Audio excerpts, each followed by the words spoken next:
Terima kasih atas kesempatan yang diberikan kepada kami.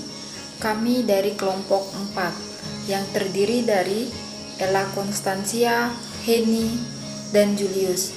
Pada kesempatan ini kami akan membahas tentang konsep pengendalian intern, mata kuliah analisis perencanaan dan sistem informasi akuntansi. Konsep internal control. Internal control, pengendalian intern, pengertian pengendalian intern, tujuan pengendalian intern, komponen pengendalian intern, unsur pengendalian intern. Apa itu pengendalian intern? Proses yang dilakukan atas amanat dari Dewan Direksi atau manajemen dalam suatu organisasi yang bertujuan untuk melindungi aset perusahaan serta memastikan kepatuhan pada hukum dan peraturan yang berlaku. Pengendalian intern yang efektif dapat membantu perusahaan dalam mengarahkan kegiatan operasional perusahaan dan mencegah adanya kecurangan atau penyalahgunaan lainnya. Tujuan pengendalian intern: 1. Mencapai tujuan perusahaan yang sebelumnya sudah ditetapkan. 2. Menghasilkan laporan keuangan perusahaan yang dapat dipercaya. 3. Memastikan kegiatan perusahaan sejalan dengan hukum dan peraturan yang berlaku. 4. Mencegah kerugian atau pemborosan pengolahan sumber daya perusahaan. Yang kelima, menjaga keuangan perusahaan. Keenam, mendorong efisiensi dalam kegiatan operasional perusahaan. 7. Memastikan dipatuhinya kebijakan atau peraturan yang sudah dibuat oleh manajemen perusahaan. Jenis sistem pengendalian internal. Menurut tujuannya, sistem pengendalian internal terbagi menjadi dua macam, yaitu 1. Pengendalian internal akuntansi atau internal accounting control yang meliputi struktur organisasi, metode dan ukuran-ukuran yang dikoordinasikan terutama untuk menjaga harta kekayaan perusahaan dan mengecek keandalan data akuntansi.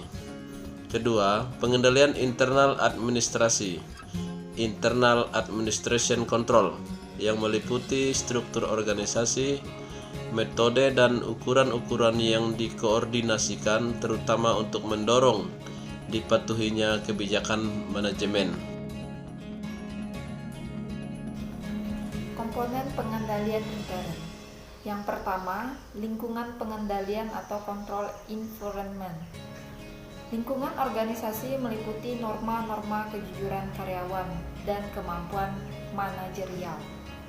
Lingkungan organisasi sangat membutuhkan sistem pengendalian internal supaya kenyamanan bekerja bisa dirasakan oleh semua anggota organisasi. Yang kedua, informasi dan komunikasi, information and communication.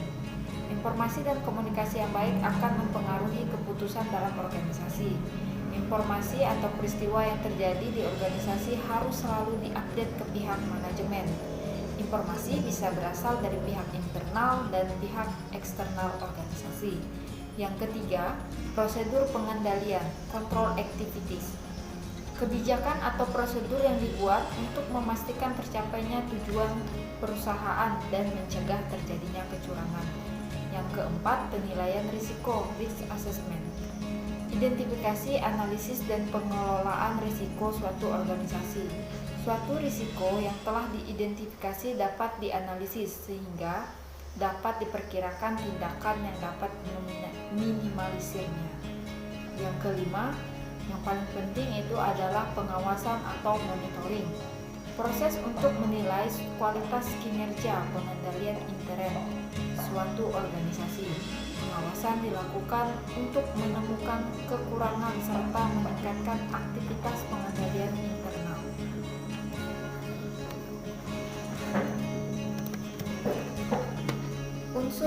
pengendalian internal. Yang pertama, struktur yang memisahkan tanggung jawab dan fungsi secara tegas.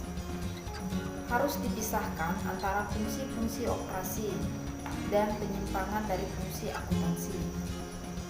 Fungsi operasi adalah fungsi yang memiliki wewenang dalam melaksanakan suatu kegiatan, contohnya dalam pengambilan keputusan. Suatu fungsi tidak boleh diberikan tanggung jawab secara penuh untuk melakukan semua tahapan pada suatu kegiatan. Yang kedua, sistem wewenang prosedur pencatatan.